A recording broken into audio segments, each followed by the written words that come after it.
चलिए हम लोग क्लास 11th का फर्स्ट चैप्टर की बात करते हैं, फिजिकल वर्ल्ड, जिसको हम लोग बोलते हैं हिंदी में भौत की जगत। ठीक है, क्लास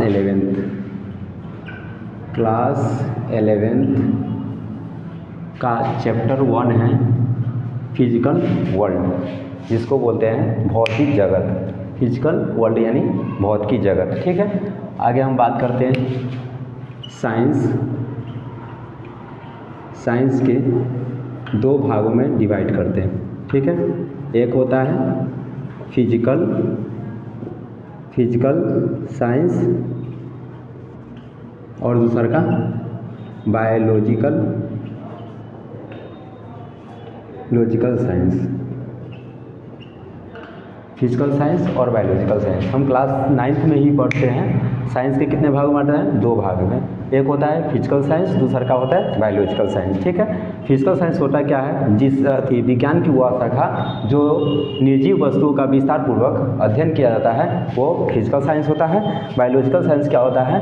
विज्ञान की वह शाखा जिसके अंतर्गत निर्जीव यानी सजीव वस्तुओं का विस्तार पूर्वक अध्ययन किया जाता है वो क्या कहलाता है? बायोलॉजिकल साइंस कहलाता है। ठीक है, तो हम लोग इसका डिफिनीशन पढ़ेंगे। आखिर फिजिकल साइंस क्या है? The science which deal with the study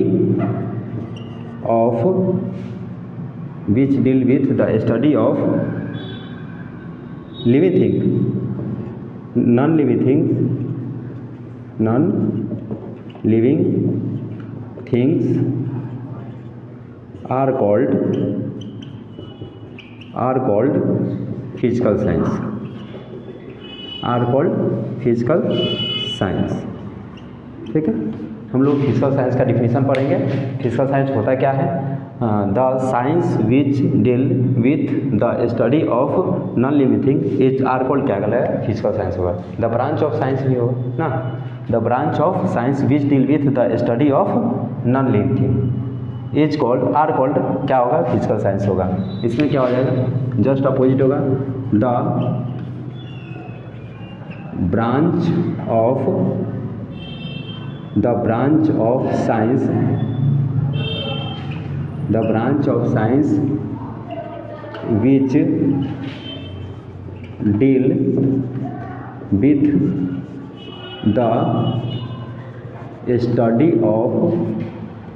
which deal with the study of living things are called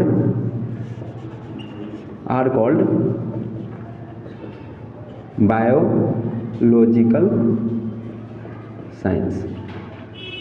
are called क्या कहलाएगा? बायोलॉजिकल साइंस कहलाएगा। ठीक है, हम लोग फिजिकल साइंस में पढ़ते हैं। The branch of science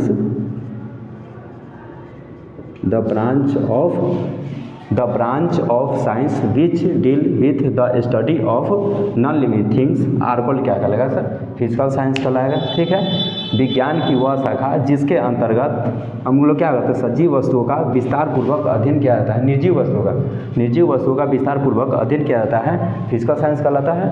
the branch of science which deal with the study of living things are called, क्या है?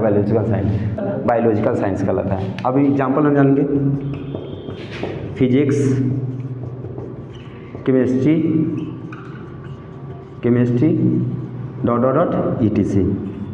ठीक है, अब बायोलॉजिकल साइंस में क्या होता है? ये क्या होता है? लिविंग थिंग्स होता है, यानी क्या होता है? सजीव वस्तुओं का विस्तार पूर्वक क्या है? अध्ययन किया जाता है। जैसे कि आप एग्जाम्पल जानते हैं, जूलॉजी,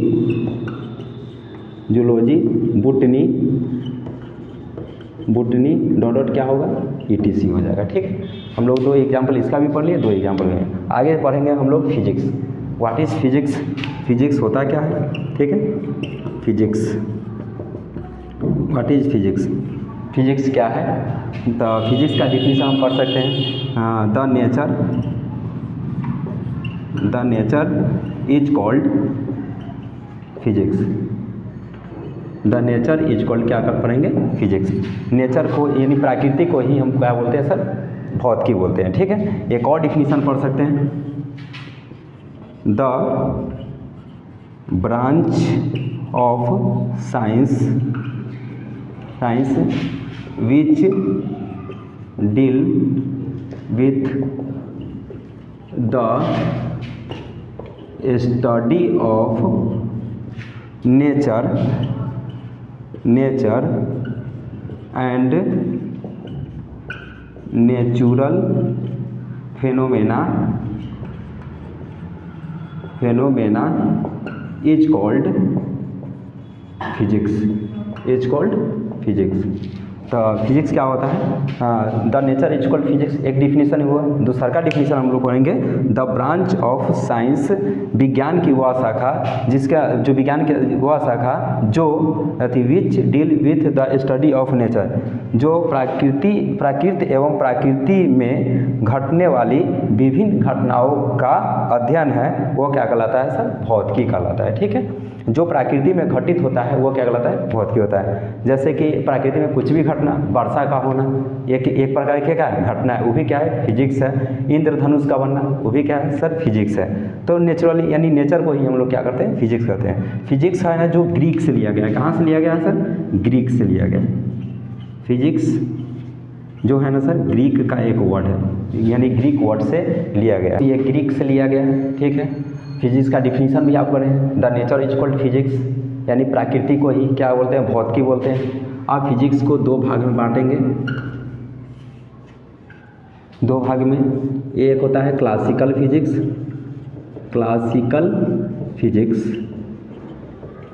दूसरा का मॉडर्न फिजिक्स।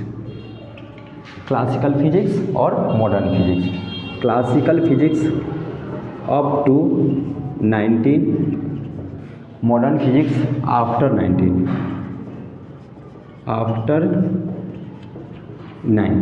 ठीक है, और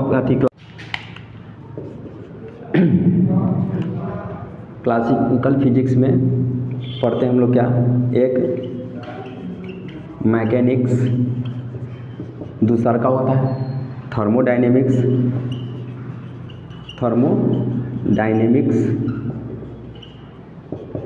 तीसरा का इलेक्ट्रोमैग्नेटिज्म। चलिए अब हम लोग मॉडर्न फिजिक्स में क्या पढ़ते हैं? क्वांटम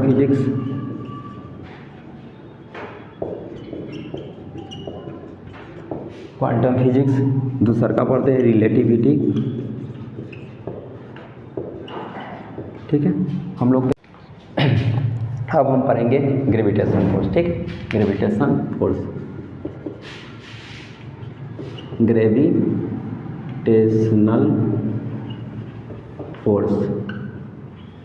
ग्रेविटेशनल फोर्स यानी गुरुत्वाकर्षण बल। ठीक है, तो दो पिंड लेते हैं, एक होगा m1, एक होगा m2।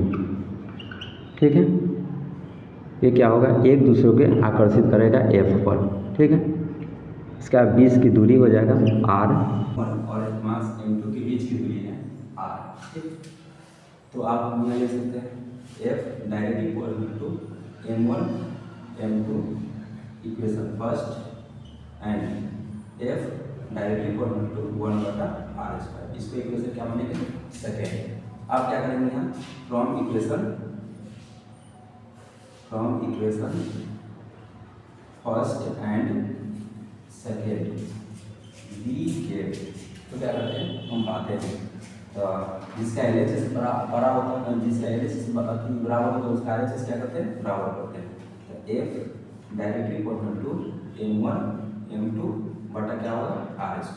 यहाँ लिख सकते हैं F is equal to g m1 m2 बटा क्या होगा? r²। डायरेक्टली इक्वल टू हटा के यहाँ पर g लगाएंगे। अब F बराबर फॉर्मूला हो गया g m1 m2 बटा क्या होगा? r²। अब यहाँ पर लिखेंगे where g is equal to universal gravitational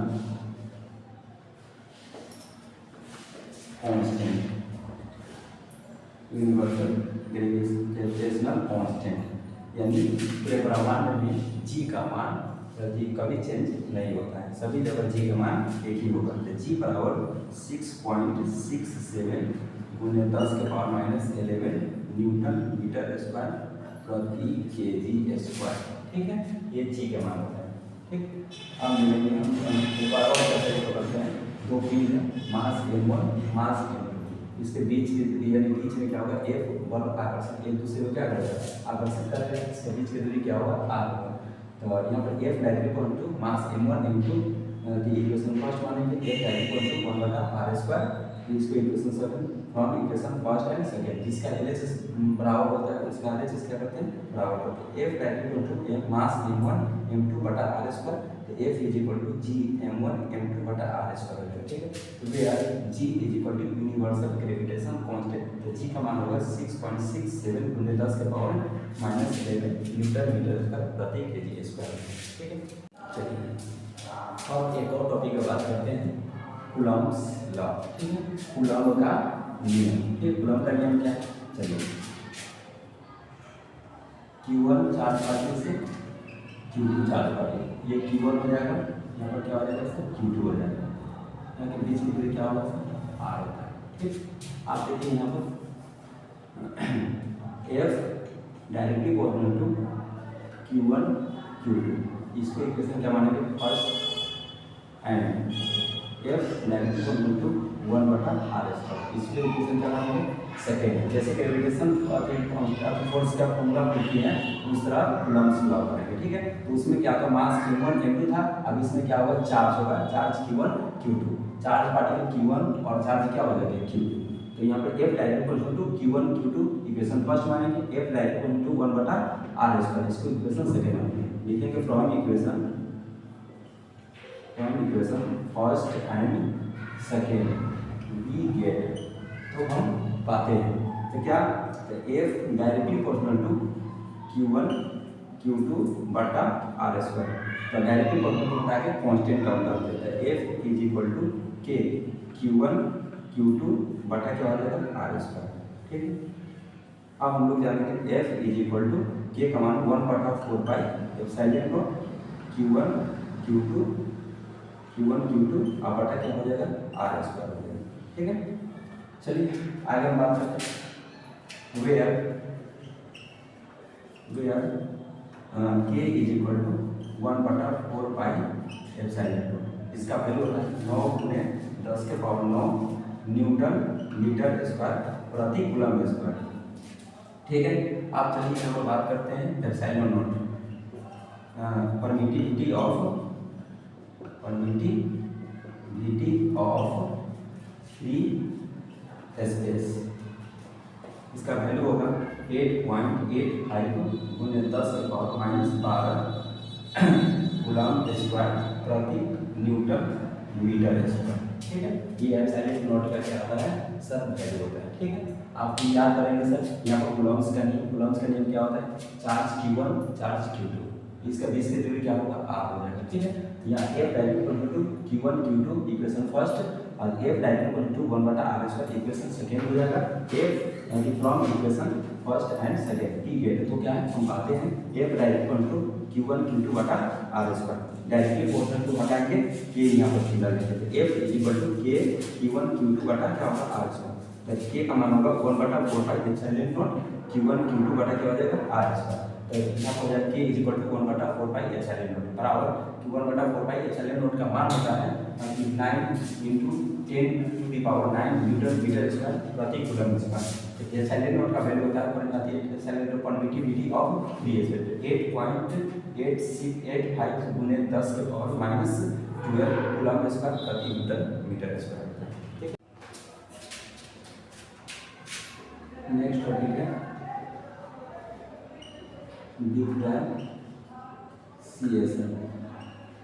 differentiation में रूल 1 पढ़ेंगे, d बटा dx x के power n is equal to n x के पावर n प्लस क्या होगा 1 हो, चलिए सॉरी यहाँ पर प्लस में जब क्या हो जाएगा सर माइनस हो जाएगा। ठीक, चलिए आप यहाँ पर बात करते हैं, हम लोग एग्जाम्पल करते हैं, एक दो एग्जाम्पल से समझते हैं। एग्जाम्पल क्या करना है, y is equal to x के पावर यहाँ पर 5 है। चलिए y is equal to x के पावर 5, हमको फाइंड क्या करना है, dy बटा dx बराबर क्या होगा y। चलिए अब हम इसको क्या करेंगे, सॉल्यूशन करेंगे। तो dy बटा dx, तो d बटा dx और y के वैल्यू यहाँ पर दिया है x के पावर 5t। अब यहाँ क्या कर रहा है, x के power n is equal to n into x के पावर n माइनस 1। तो n को नीचा करना है, तो यहाँ पर हो जाएगा 5, यहाँ पर क्या होगा x, n में से a को हटा देना है, तो 5 में से a को हटा देना, तो कितना हो जाएगा 5x के पावर क्या हो जाएगा 4। ये क्या होगा सर, आंसर हो जाएगा। चलिए एक और एग्जाम्पल देख लेते हैं। मान लिया जाए यहाँ पर दूसरा क्या example, y is equal to x के पावर 9 रहेगा, ठीक है। अब इसका डिफरेंस dy बटा dx हमको क्या करना है, फाइंड करना है, तो यहाँ पर लिखेंगे सॉल्यूशन, ठीक है। सॉल्यूशन तो dy बटा dx, यहाँ हो जाएगा d बटा dx, x के पावर क्या हो जाएगा सर 9 हो। अब 9 को क्या करेंगे, नीचा रख देंगे, 9 इंटू एक्स और 9 के पावर माइनस 1। अब क्या होगा 9x, यहाँ पर क्या होगा 9 में से 1 को घटाएंगे, क्या होगा 8 हो जाएगा, यही क्या हो जाएगा सर, आंसर हो जाएगा, ठीक है। अब आप नेक्स्ट एग्जाम्पल पर बात करेंगे।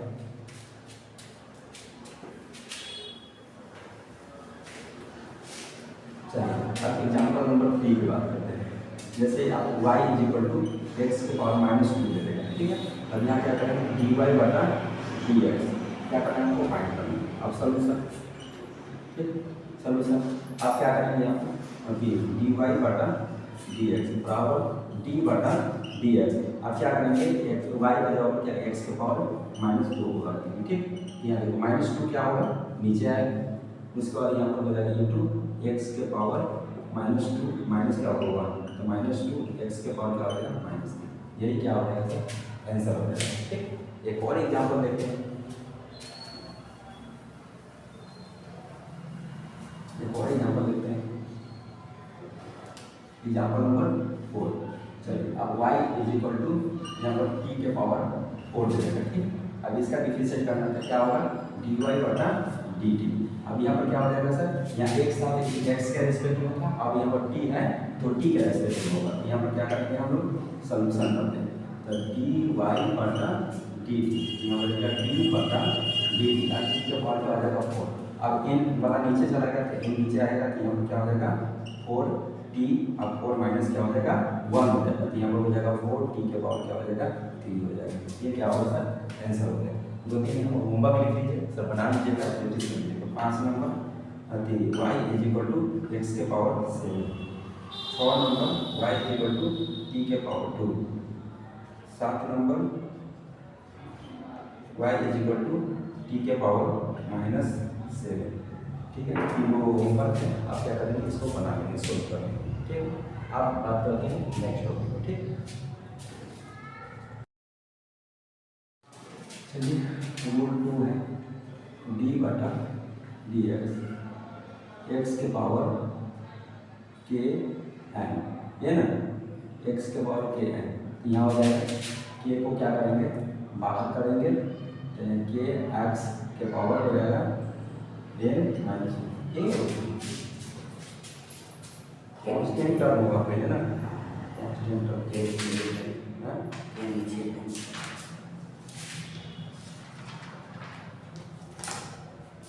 के एक्स के बारे में 2 नंबर क्या होगा, डी बटा डी एक्स, के एक्स के पावर क्या होगा एन, इसका डिफरेंस के क्या होगा बाहर होगा, अब यहाँ पर हो जाएगा एन इंटू एक्स के पावर क्या होगा एन माइनस 1, नहीं ना। चलिए अब ये है, इस पर हमको बनाना है एक दो क्वेश्चन। अब एग्जाम्पल 1 नंबर, अब यहाँ पर लिखेंगे y इज इक्वल टू 4 बटा 3 एक्स के पावर 3, ठीक है, ये क्वेश्चन है आपका। चलिए अब यहाँ पर क्या करेंगे dy बटा dx बराबर क्या है y, इसको फाइंड करना है। आप क्या करेंगे, इसमें सॉल्यूशन करते हैं। आप देखिए यहाँ पर dy बटा dx, तो d बटा dx यहाँ पर क्या हो जाएगा 4/3, तो 4/3 x के पावर क्या होगा 3 हो जाएगा। ये जो 4/3 है ये क्या है, कांस्टेंट टर्म है, ठीक है। तो कांस्टेंट टर्म को क्या करेंगे, बाहर करेंगे और 3 बटा क्या हो जाएगा dx, x की पावर क्या हो जाएगा 3, अब ये क्या हो जाएगा 4/3। अब ये कांस्टेंट टर्म नीचे आ जाएगा 3x के पावर 3 माइनस क्या हो जाएगा 1 हो जाएगा। अभी 3 से 3 क्या होगा कट जाएगा, 4x के पावर 3 में से 1 घटा देंगे तो क्या बचेगा 2 बच जाएगा। ये क्या होगा सर आपका आंसर हो जाएगा। चलिए एक और एग्जाम्पल देखते हैं। एक और example 2 number y is equal to -5x के पावर 3। चलिए अब इस एग्जाम्पल को बनाते हैं। तो यहाँ क्या करना है dy बटा dx, इनको क्या करना है निकालना है। तो सॉल्यूशन करते हैं dy बटा dx बराबर d बटा dx। अब क्या करेंगे हम -5x के पावर क्या हो जाएगा 3 होगा। तो -5 को क्या करेंगे बाहर करेंगे d बटा dx, यहाँ पर क्या हो जाएगा x के पावर क्या होगा 3 हो जाएगा। तो -5 यहाँ पर क्या होगा इंटू 3x के पावर 3 माइनस क्या होगा 1, तो 3 बचे अंदर x के पावर क्या हो जाएगा 2 हो जाएगा। ये क्या होगा आंसर होगा। आप इस पर 2 एग्जाम्पल और ले लीजिए ताकि आप नंबर पर बना लें। ठीक, तो 3 नंबर में लिखेंगे y इज इक्वल टू 3 बटा 2 के पावर 2। 4 नंबर में y is equal to 4/7 t के पावर 9। ठीक है, अब ये 2 बना लीजिए। ठीक, अब मिलते हैं नेक्स्ट क्वेश्चन बता लीजिए। ठीक, अब हम लोग डिप्रिसिएशन की बात करते हैं। ठीक है, डिप्रिसिएशन में दुनिया के कोई भी संख्या होगा उसका वैल्यू क्या होगा 0 होगा। कोई भी संख्या आ जाएगा तो डिप्रिसिएशन उसका करेगा तो उसका मान क्या हो जाएगा सर 0 हो जाएगा।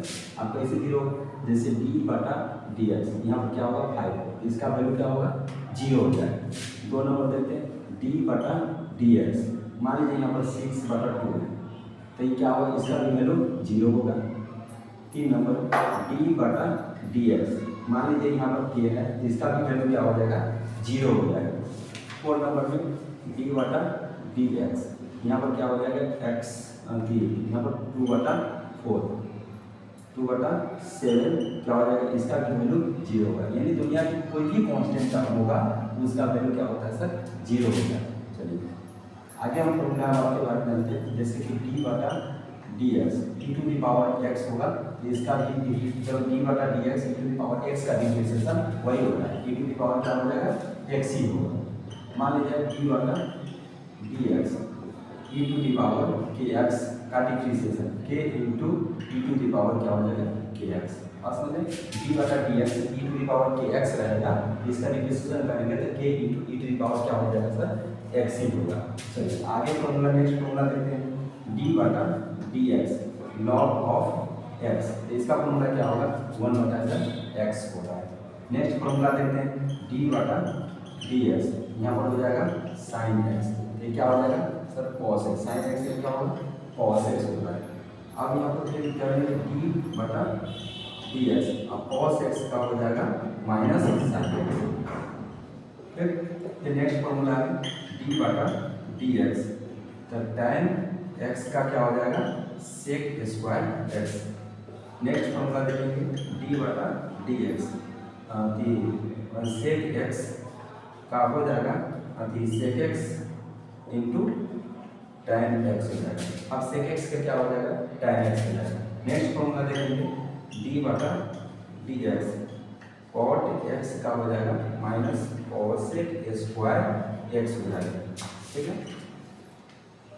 cosec स्क्वायर x हो जाएगा। फिर यहाँ पर देखेंगे d बटा dx, cosec x का हो जाएगा cosec x इंटू क्या हो जाएगा cot x हो जाएगा। यहाँ पर माइनस लगा, पहले क्या लगेगा सर यहाँ पर माइनस लगेगा, यहाँ पर क्या लगेगा माइनस लगेगा। तो ये कुछ टर्म में फॉर्मूला है जो आपको याद रखना है, जहाँ पर हम लोग डिफरेंशिएट करेंगे तो वहाँ पर इसका यूज करना है। ठीक है, इसको एक बार नोट कर लीजिए।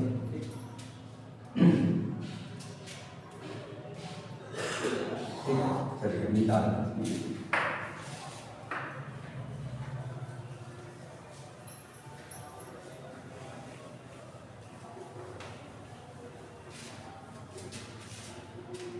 चलिए एक एग्जाम्पल पढ़ते हैं। y is equal to 6x square 5x plus 2। चलिए एक क्वेश्चन इस तरह से देखा, इसको कहेगा डिफरेंशिएट करने के लिए, तो अब इसको लिखे तो फाइंड क्या करना है डी वाई बटा डी एक्स बराबर क्या होगा वाई। इसको क्या करेंगे हम लोग सोल्यूशन करेंगे, ठीक। तो यहाँ लिखेंगे डी वाई बटा डी एक्स, यह हो जाएगा डी बटा डी एक्स। तो यहाँ लिख दीजिए 6x² प्लस 5x और प्लस क्या होगा 2 हो जाएगा। अब देखिए सबको अलग, तो डी बटा डी एक्स यहाँ क्या लिखेंगे 6x², फिर प्लस डी बटा डी एक्स यहाँ क्या लिखेंगे 5x और प्लस डी बटा डी एक्स यहाँ पर क्या लिखेंगे सर 2 लिखेंगे। अब इसको सोल्यूशन करेंगे, ये कांस्टेंट टर्म है तो 6 नीचे जाएगा इंटू 2 वाला नीचे आएगा तो 2 इंटू एक्स के पावर 2 माइनस 1, फिर यहाँ प्लस 5 बाहर होगा और यहाँ पर डी बटा डी एक्स यहाँ पर क्या लिखेंगे एक्स और ये कांस्टेंट टर्म इसका मान क्या होगा 0। तो 6 दूना 12, एक्स के पावर 2 में से 1 हटाएंगे तो 1 बचेगा, तो ये कम लिखते हैं नहीं लिखते हैं, फिर प्लस हो जाएगा। अब याद रखिए सर डी बटा डी एक्स और एक्स का डिफरेंशिएशन का मान क्या होता है सर 1 होता है, ठीक है। तो यहाँ पर डी बटा डी एक्स का मान क्या होगा सर 1 होगा, यहाँ हो जाएगा 12x और प्लस 5, यही क्या होगा सर आपका आंसर, ठीक। नोट कर लीजिए। चलिए आप एग्जाम्पल नंबर 1 आप एग्जाम्पल नंबर 2 पर चर्चा करते हैं, ठीक। Example number 2,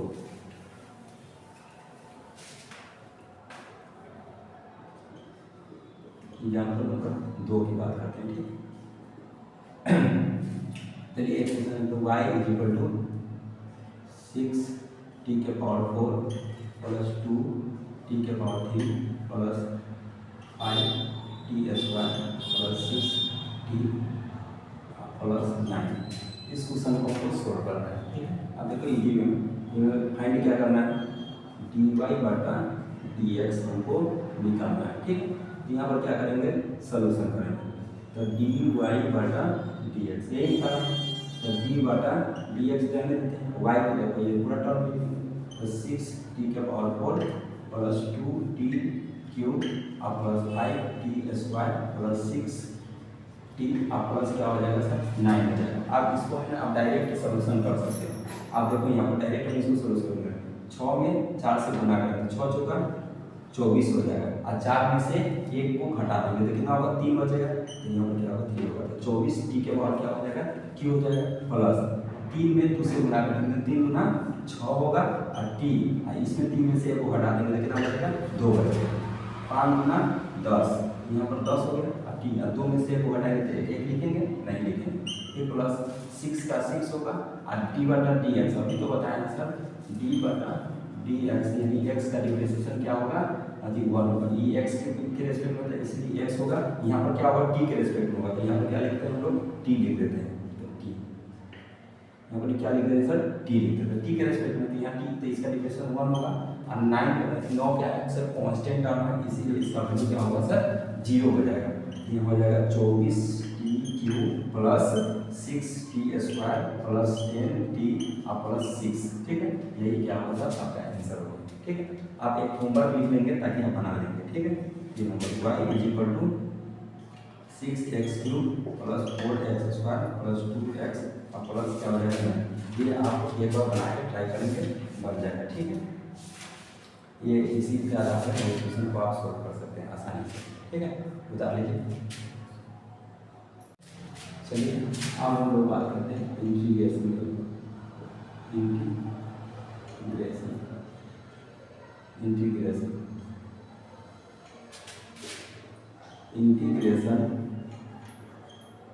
integration is the reciprocal of differentiation। Integration is the reciprocal of क्या होगा सर डिफरेंशिएशन होगा, ठीक है। इंटीग्रेशन को 2 भाग में बांटते हैं, इंटीग्रेशन को 2 भाग में बांटते हैं, एक होता है इंडेफिनिट इंटीग्रेशन,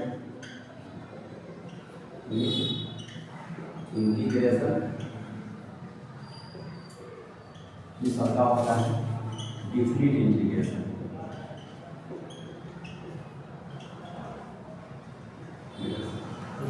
इंडेफिनिट इंटीग्रेशन में y into dy x into dx, इसमें क्या होता है x into d x, upper limit a lower limit b, upper limit a, lower limit b, ठीक है। यहाँ पर वाई इंटू डी वाई हो जाएगा, इसको बोलते हैं अपर लिमिट, अपर लिमिट, इसको बोलते हैं लोअर लिमिट, ठीक है। अपर लिमिट और लोअर लिमिट, तो क्या होता है इसका फॉर्मूला, अपर लिमिट में से लोअर लिमिट को क्या करते हैं सर, हम लोग क्या करते हैं माइनस करते हैं, ये निकाल देते हैं। इसके आगे हम पढ़ाएंगे रूल्स, ठीक है। उदाहरण देखिए, चलिए सर रूल नंबर 1 पढ़ते हैं, इंटीग्रेशन ऑफ एक्स के power n into d x, तो हो जाएगा एक्स के पावर एन प्लस 1 बटा एन प्लस 1, ये इसका रूल्स है, ये फॉर्मूला है, इसका फॉर्मूला है। चलिए इस पर एग्जाम्पल 1-2 बनाते हैं। तो यहाँ पर हो जाएगा इंटीग्रेशन ऑफ एक्स के पावर 5 इंटू डी एक्स, अब इसका क्या करना है, इंटीग्रेट करना है, यहाँ सोल्यूशन करेंगे तो हो जाएगा यहाँ पर इंटीग्रेशन ऑफ एक्स के पावर 5 इंटू डी एक्स। तो यहाँ पर देखिए क्या करेंगे, एक्स को एक्स रखेंगे, एन के मान क्या करेंगे ऊपर जोड़ देंगे, तो 5 प्लस क्या हो जाएगा 1 और बटा क्या हो जाएगा 5 प्लस 1, तो यहाँ पर होगा एक्स टू दी पावर 5 और एक जोड़ देंगे तो 6 बटा क्या हो जाएगा 6, यही क्या हो जाएगा सर आंसर हो जाएगा। तो एक एग्जाम्पल आपको समझ में आएगा, दूसरा एग्जाम्पल की बात करते हैं, इंटीग्रेशन ऑफ एक्स के पावर 3 लेते हैं, यहाँ पर क्या होगा डी एक्स, अब इसको क्या करेंगे इंटीग्रेशन का सॉल्यूशन करेंगे, तो इंटीग्रेशन ऑफ एक्स के पावर 3 इंटू डी एक्स, तो यहाँ हो जाएगा 3 एक्स पर यहाँ पर एक्स और 3 प्लस क्या हो जाएगा 1, 3 प्लस क्या हो जाएगा 1, ठीक है ना। 3 में क्या होगा 1 जोड़े, एन प्लस 1, 3 में क्या करेंगे 1 जोड़ देंगे, अब बटा एन प्लस 1 तो 3 प्लस क्या होगा 1 हो जाएगा, यहाँ पर हो जाएगा एक्स के पावर 4 बटा 4, यही क्या हो जाएगा सर आंसर हो जाएगा, ठीक है। नोट कर लीजिए, तो होमवर्क लिख लीजिए। चलिए एक और इंटीग्रेशन ऑफ टी के पावर 4 इंटू क्या हो जाएगा डी टी होगा, इसको सोल्यूशन करेंगे क्या होगा इंटीग्रेशन ऑफ टी के पावर 4 इंटू डी टी, तब क्या होगा 4 है, यहाँ पर देखिए एन प्लस 1 है तो एन के मान कितना है 4 है, तो टी के पावर 4 प्लस 1 हो जाएगा, आप 4 प्लस 1 तो क्या हो जाएगा टी के पावर 5 अब बटा क्या हो जाएगा 5, यही आंसर हो गया सर, ठीक है। होमवर्क लिख लीजिए सर। तो 4 नंबर में इंटीग्रेशन ऑफ एक्स के power 1/2 minus 1/2 into d x, integration of x के पावर 3/2 इंटू डी एक्स, तो होमवर्क है तो आपको होमवर्क कर लेंगे और बना के लेंगे, ठीक है। नोट कर लीजिए, 2 नंबर से इंटीग्रेशन ऑफ के एक्स के पावर एन इंटू क्या हो जाएगा डी एक्स, इसमें क्या होगा सर के को बाहर करना है, कांस्टेंट टर्म क्या होगा इसमें बाहर हो जाएगा, तो इस तरह की एग्जाम्पल सोल्व करते हैं। इंटीग्रेशन ऑफ 4/3 एक्स के पावर 3 इंटू डी एक्स होता है, चलिए इसको आप क्या करेंगे सोल्यूशन करते हैं। इंटीग्रेशन ऑफ 4/3 एक्स के पावर 3 इंटू डी एक्स, ठीक है। आप देखिए यहाँ पर कांस्टेंट टर्म है तो ये क्या होगा बाहर हो जाएगा, 4/3 क्या होगा बाहर करेंगे तो यहाँ पर हो जाएगा 3 एक्स के पावर 3 है तो एक्स के पावर 3 प्लस 1, 3 प्लस क्या होगा 1 हो जाएगा, यहाँ होगा 4/3 इंटू एक्स के पावर 4 बटा क्या हो जाएगा 4 होगा, ये 4 से 4 क्या होगा कट जाएगा, तो 1/3 इंटू एक्स के पावर क्या होगा 4, यही क्या होगा आंसर हो गया। एक और एग्जाम्पल देखिए, एक और example 2 number integration of 3/2 T के पावर 3 इंटू क्या हो जाएगा डी टी, अब इसको क्या करेंगे सर सॉल्यूशन, यहाँ हो जाएगा इंटीग्रेशन ऑफ 3/2 इंटू टी के पावर टी के पावर 3 इंटू डी टी, अब क्या करेंगे कांस्टेंट है तो ये क्या होगा बाहर होगा, कांस्टेंट टर्म से क्या करेंगे बाहर कर देंगे, ठीक। कांस्टेंट टर्म क्या हो जाएगा सर बाहर होगा, अब क्या होगा यहाँ पर टी 3 प्लस 1 बटा 3 प्लस 1, अब यहाँ क्या करेंगे 3 बटा 2 का 2 होगा, फिर यहाँ इंटू करेंगे, यहाँ पर क्या हो जाएगा टी के पावर क्या हो जाएगा 4 और बटा क्या हो जाएगा 4, अब क्या कटने वाला है नहीं कटेगा, तो यहाँ पर क्या होगा 3 के 3 और 4 गुना 8, टी के पावर क्या हो जाएगा 4 हो जाएगा, यही क्या हो जाएगा सर आंसर हो जाएगा, ठीक है। अब सर इंटीग्रेशन में लास्ट में ना आई या सी लगता है, क्यों नहीं लगा है सर आप लगा दीजिए, लगा सकते हैं, ठीक है। हम लोग तो एक बेसिक पढ़ा रहे हैं फिजिक्स में जो यूज होगा थोड़ा बहुत कहीं कहीं यूज होगा, इसीलिए हम इसको पढ़ा रहे हैं। यूज थोड़ा क्या बहुत ज़्यादा यूज होता है इसका, ठीक है। आप आते हैं 2 नंबर डिफिनिट इंटीग्रेशन।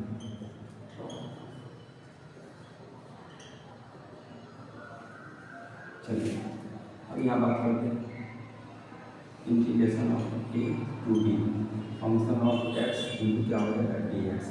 अब ये बोल सकता है ए टू बी फंक्शन ऑफ ए क्या होगा। एक डिफिनिट इंटीग्रेशन में पढ़ते हैं, अपर लिमिट ए लोअर लिमिट क्या हो जाएगा बी होगा, function of x into d x होगा। इसको कैसे लिख सकते हैं, यहाँ function of x upper limit a lower limit क्या होगा बी होगा। अब क्या करेंगे, अपर लिमिट में से लोअर लिमिट को क्या करेंगे घटा देंगे, तो फंक्शन ऑफ एक्स, तो एक्स के जगह क्या हो जाएगा ए माइनस फंक्शन ऑफ क्या हो जाएगा बी, ठीक है। तो अपर लिमिट में से लोअर लिमिट को क्या करेंगे सर माइनस कर देंगे। चलिए आप हम एक एग्जाम्पल लिखते हैं, एग्जाम्पल से क्लियर हो जाएगा। चलिए इंटीग्रेशन ऑफ एक्स के पावर 3 इंटू डी एक्स। मान लीजिए अपर लिमिट अति 2 रहेगा, लोअर लिमिट क्या होगा 1 होगा। अब इसका डिफरेंशिएशन अति इंटीग्रेशन करेंगे तो क्या होगा, इंटीग्रेशन ऑफ अति upper limit to lower limit क्या होगा 1 एक्स क्यू इंटू क्या होगा डी एक्स। अब रूल्स तो मेरा वही है, क्या करेंगे अभी यहाँ पर अति एक्स के पावर 3 प्लस 1 बटा क्या होगा 3 प्लस 1। अपर लिमिट जैसे 2 का 2 रहेगा, ए का 1 रहेगा, तो यहाँ पर हो जाएगा एक्स के पावर 4 बटा 4, फिर अपर लिमिट 2 रहेगा, लोअर लिमिट 1 रहेगा। इसमें कांस्टेंट टर्म 4 है तो 1 बटा 4 बाहर हो जाएगा। तो यहाँ पर क्या लिखेंगे सर एक्स के power 4, upper limit 2 lower limit क्या हो जाएगा 1। अपर लिमिट में से लोअर लिमिट को क्या करेंगे सर माइनस कर देंगे, अपर लिमिट में से लोअर लिमिट को माइनस कर देंगे। तो यहाँ 1 बटा 4 का 4 हो जाएगा।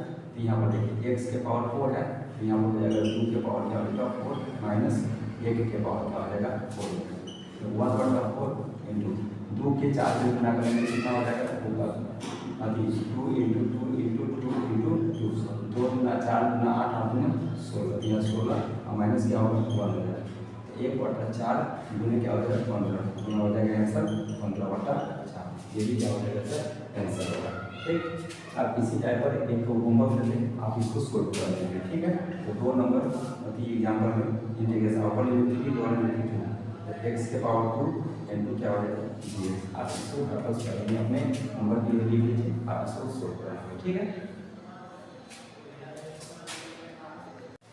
चलिए एक डिफरेंशिएशन का रूल है, पूरी रूल आप याद रखेंगे, ठीक है।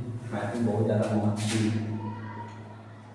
डी बटा d x u into v u, ठीक है। यू को बाहर करेंगे डी बटा डी एक्स, यहाँ पर डी अंदर होगा फिर प्लस होगा, डी को बाहर करेंगे डी बटा डी एक्स और यू का क्या करेंगे डिफरेंशिएट करेंगे। यही रूल आपको क्या है ध्यान में रखना है, ठीक है। इस पर एक एग्जाम्पल में सोल्व करते हैं, ठीक है। y is equal to e to the power x into क्या हो जाएगा सर साइन एक्स हो जाएगा, ठीक है। देखिए ई टू दी पावर एक अलग टर्म इंटू है, यहाँ पर क्या है साइन एक्स है, इसमें क्या लगेगा sir u into v rule लगेगा। अब इसको हम कैसे करेंगे सर, तो अब यहाँ पर क्या करेंगे differentiate with respect to x वी के, तो हम बातें यहाँ लिखेंगे डी वाई बटा डी एक्स, तो डी बटा d x e to the power x into क्या हो जाएगा साइन एक्स हो जाएगा, हो गया। अब u को बाहर करना है, तो u को बाहर कीजिए, तो u के पावर u क्या है sir e to the power x है, e to the power x क्या होगा बाहर होगा डी बटा डी एक्स। अब v का क्या करेंगे डिफरेंशिएशन करेंगे, तो v का डिफरेंशिएशन होगा, ठीक है। फिर यहाँ पर प्लस है, इसलिए यहाँ पर प्लस देंगे, साइन एक्स को क्या करेंगे सर बाहर करेंगे, फिर यहाँ पर हो जाएगा डी बटा d x e to the power x का e to the power x ही होगा। तो चलिए e to the power x का एक्स होगा गुने साइन का डिफरेंशिएशन क्या होगा सर cos x होता है, cos x हो गया प्लस यहाँ साइन एक्स का साइन एक्स रहेगा ई टू दी ई के पावर एक्स का डिफरेंशिएशन ई के पावर एक्स ही होता है।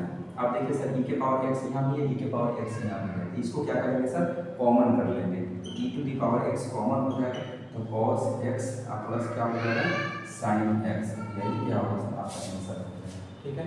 तो u भी का रूप पर इस तरह से आप बना सकते हैं, टर्म हो सकते हैं, ठीक।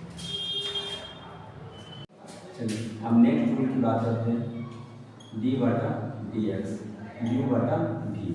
अब e क्या हुआ u बटा v, u इंटू v को रूट अब u बटा v का वैल्यू क्या होगा सर, v को बाहर करेंगे, d बटा dx, यहाँ पर क्या होगा u का डिफ्रेंशिएट करेंगे। जैसे ही बटा वाला होना था सर यहाँ पर माइनस लगा देंगे, u को बाहर करेंगे और d बटा dx ये क्या होगा v अंदर होगा। अब नीचे वाला का क्या होगा सर स्क्वायर होगा, ठीक है। अब इस पर भी हम लोग क्या करेंगे, एक एग्जाम्पल पढ़ेंगे, ठीक है, तो क्लियर करेंगे। तो एग्जाम्पल में पढ़ेंगे हम लोग एक नंबर, तो क्या होगा एक नंबर में एग्जाम्पल पढ़ते हैं, y is equal to sine x बटा क्या हो जाएगा एक्स होगा। अब इसको हमको डिफ्रेंशिएट करना है, ठीक है। तो यहाँ पर लिखेंगे differentiate with respect to x d get, ठीक है।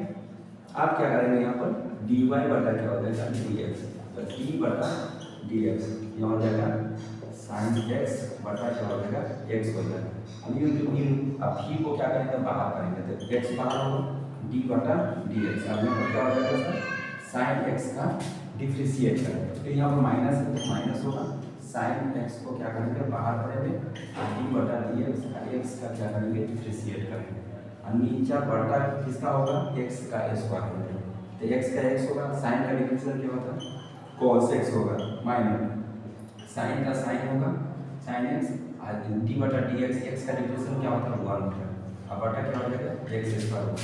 अब यहाँ लिख सकते हैं x cos x minus sine x और बटा क्या हो जाएगा x स्क्वायर, यही क्या होगा सर आपका आंसर हो जाएगा, ठीक है। एक और है एग्जाम्पल हम पढ़ते हैं, जैसे कि यहाँ पर एक दूसरा का example y is equal to pi r square, मान लीजिए इसका लिखा सर यहाँ पर u इंटू v, नहीं सर यहाँ पर पाई क्या है सर कांस्टेंट टर्म, तो आप इसको बोलेंगे डिफरेंस करेंगे तो dy बटा dx, तो क्या हो जाएगा d बटा dx, तो पाई आर क्या होगा स्क्वायर होगा, पाई क्या होगा सर बाहर होगा, तो d बटा dx, तो यहाँ पर क्या हो जाएगा आर स्क्वायर, तो यहाँ पाई का पाई रहेगा, और देखिए यहाँ पर क्या हो जाएगा आर, तो यहाँ 2 नीचे आएगा 2 इंटू आर के पावर 2 माइनस 1, यही ना होगा, यहाँ पर हो जाएगा पाई इंटू 2r, यहाँ क्या हो जाएगा 2 पाई आर।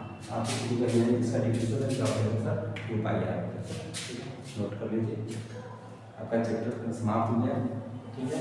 अब हम जाती क्लास 11 के नेक्स्ट चैप्टर में चलेंगे, unit and measurement physical work का, जो एक इंट्रोडक्शन चैप्टर है सर, ठीक है। इसमें कुछ खास टॉपिक नहीं है, कुछ सब सिर्फ बेसिक मैथमेटिकल टूल्स पढ़ाना था, मैथमेटिक्स के बारे में बताना था, कुछ थोड़ा बहुत टॉपिक इसमें बताना था, ये कोई चैप्टर नहीं है, ये सिर्फ फिजिक्स के बारे में इंट्रोडक्शन था, ठीक है। मिलते हैं नेक्स्ट चैप्टर में unit and measurement next part में, ठीक है।